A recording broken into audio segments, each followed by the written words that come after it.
Hello guys, in this video I will explain about transformation. So what is transformation? Transformation is nothing but spark operation. It is a spark operation.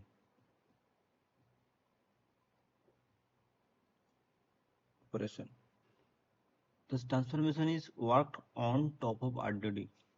So it will work on top of RDD. On top of RDD. What is RDD? I already explained about this thing. What is RDD? And one thing you should remember, RDD is immutable. Okay.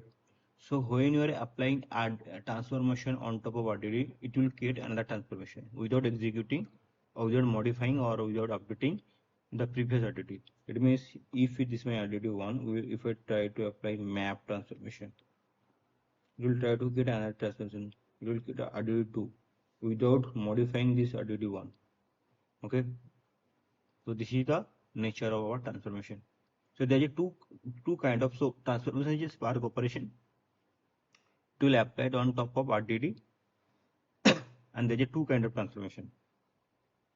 One is wide transformation, one is narrow transformation,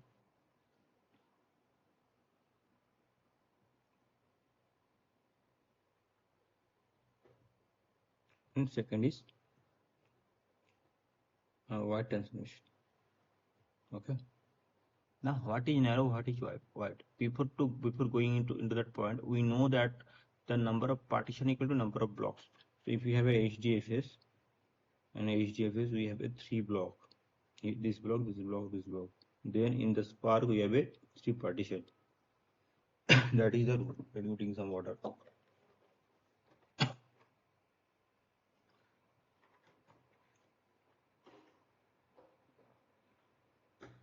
That is a rule. I already explained about this in my previous video.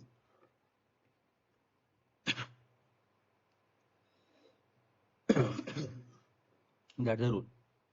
So now, what is this narrow transformation? Narrow transformation.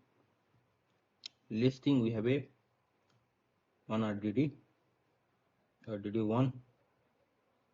We have a 3 partition, P1, P2, P3, and this P1 contains some data like hello, bye, something. This is also contains same type of data. This is also contains same type of data. If I applied map transformation on top of RDD1, what will happen? Nothing. What will happen? The data, that map will work on individual partition. Like the data, what is actually present in my P1 will not go to another partition. Okay, so there will be no data movement. If the data is present on the P1, the same data after applying map will present on the P1 partition. Okay, so there is no data movement is there. Okay, so this is called the concept of data locality. Like where is my data is present, the data locality. It means if our data is present on P1 partition, we should execute our job in that partition.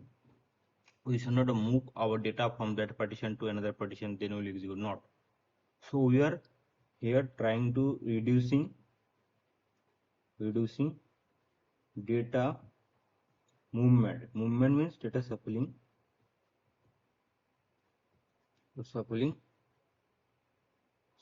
time, data shuffling time. So here you are try to exclude the data movement time or data shuffling time. So that's why narrow transformation is faster. Okay, so there you know the data movement is there. It is not like that we are trying to moving this P1 partition data to P3, then we'll try to apply partition map operation, not like that. So the main point is of narrow transformation, no data shuffle, to what can happen, no data shuffling to what can happen, faster to this is faster than wide transformation.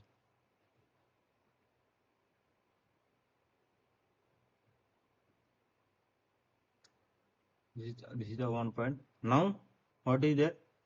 Now we have a we have a white transformation. What is white transformation?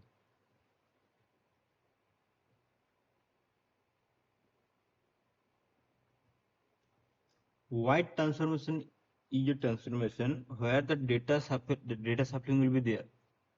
So before that going to the white transformation, the example of narrow transformation is map filter filter function. This is the example of map narrow transformation. The example of white transformation is a group by key, reduce by key.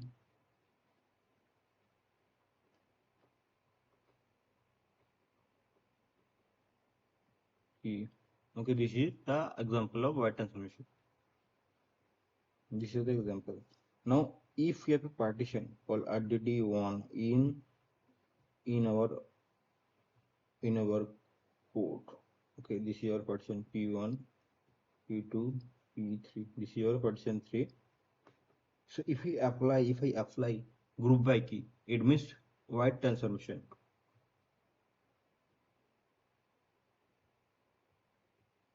Group by key function. Then what will happen? So this is my partition 1. So this is my RDD2. So it will create another entity. If I apply some transformation on top of RDD, it will create another RDD. So we are applying this group by key operation on this RDD1. It will create another RDD called RDD2.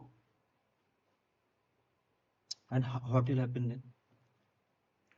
Imagine what will happen. Now what will happen? It will try to shuffling the data to give us result. What will happen? So let's think we have a data called A, hi,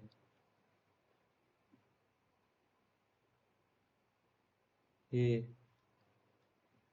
A, hi, by, by. Now I have to find how many times A is there, how many times hi is there, and how many times by is there. So by each 1, 2, 3, 3. By count of by is 3, count of A is 2. This one, 2. The count of I is 2. So Spark will try to. Then what will Spark will do? If I apply group by key, and now you have to find like this, how many times by is there, how many times A is there. So Spark will do. It will try to move the data, same kind of data in a same partition. So it will try to send this high data in this P1. Let's think that way. This way, it will try to send this data here. So it will here will be here, A comma, A comma, A comma here. Now the high data will come here. Okay, P2 high, and this high will come here, high, and this P3 will contain by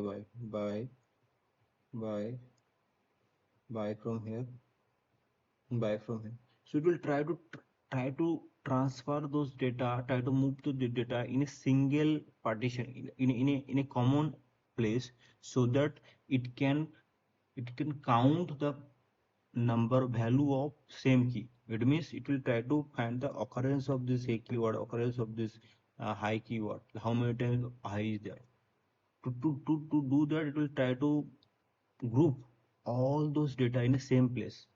Then it will try to apply group by. There will try to find the it try to add the occurrence of same key.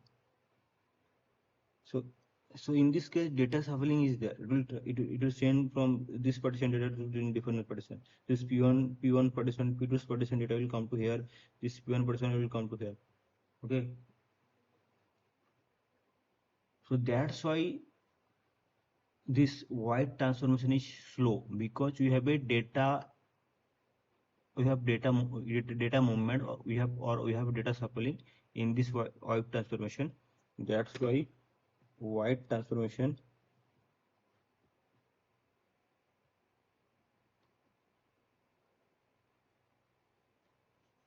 are slow. Okay, and we should be careful when we are using white transformation, because it will make our code slow, make our process slow. So we should use our, or it will try to reshuffle your data. That's why you should use your white transformation at the end of your code. Okay, so let's think we have a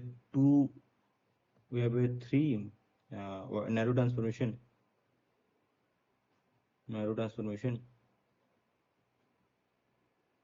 and then two white transformation. Okay, white transformation, sorry, one white transformation.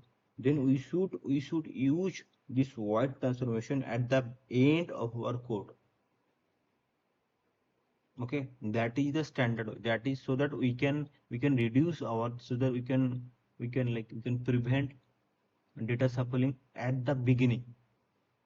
Okay, so at the beginning, if you try to shuffle data, the original structure of data, means in which block, in which partition the original data is present, that only is shuffle. So that can be not good for your code or your code. That's why they always told, like in industry, if you go some in industry, they prefer to use white transformation at the end of our code, so that so that so that we can avoid the data shuffling at the beginning. So that's it in this video. In this video, we learned white transformation and red transformation. These are very important thing. One thing also I want to say that this transformation are lazy. Transformations are lazy because they follow lazy evaluation. Until we call any action operation on top of RDD, this lazy transformation, it means action, or it means map, filter, or this group by key, reduce by key, will not execute. So until we call action operation on top of RDD, this lazy transformation will not execute. Okay, and why it is like this, I already explained in my previous video. You can check like lecture 4, lecture 3. In this video, I tried to explain these things in detail manner. Okay, so that's it in this video. In next video, we'll see stages in Spark. Okay, we'll try to write some code like Scala code and Pyspark code, and we'll try to see the difference between stages in Scala's code and Pyspark code. Thank you much for watching this video. If you like this, like my explanation, or if you want to understand about this transformation, then you can share this video with your friends and hit the subscribe button. Thank you.